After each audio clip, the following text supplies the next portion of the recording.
Hello mga Cordapia. So for this video, dahil ngayong month is birthday ng Singapore, so happy 59th birthday Singapore.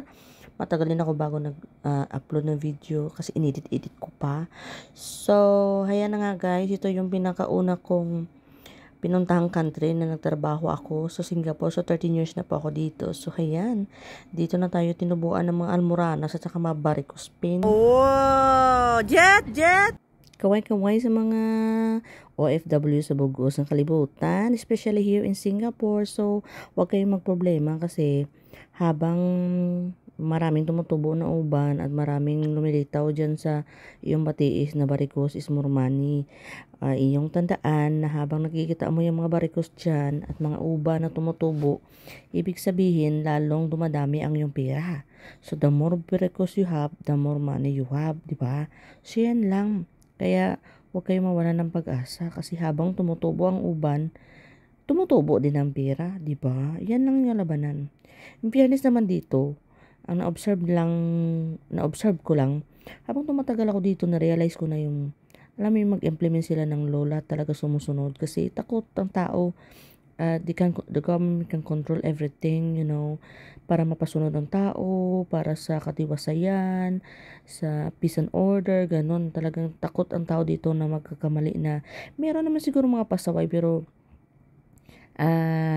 mas nangingibabaw yung sumusunod talaga. Kasi nga, syempre, hindi basta-basta ang makakagawa dito ng masama kasi ang security nila talaga as in high to the high level talaga. So, kahit siguro 10 minutes na lang langit na yung level ng ganun, o diba? So, magagawa ka pa ba ng kasalanan, diba? Kung gumawa ka ng kasalanan dito, send back agad, walang awa-awa yan. Akala nyo lang ha.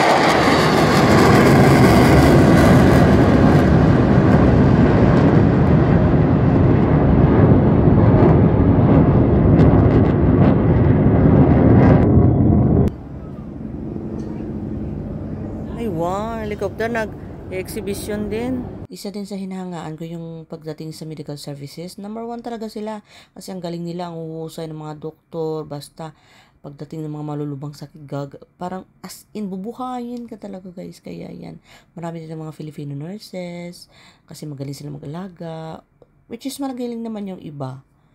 Pero walang kapantay sa Pilipino. O, diba? Marami din tayong mga engineers, mga architect. Hindi mo alam yung mga building na nakikita mo, gawang Pilipino yan. O, diba? Kaya dapat proud Pinoy tayo.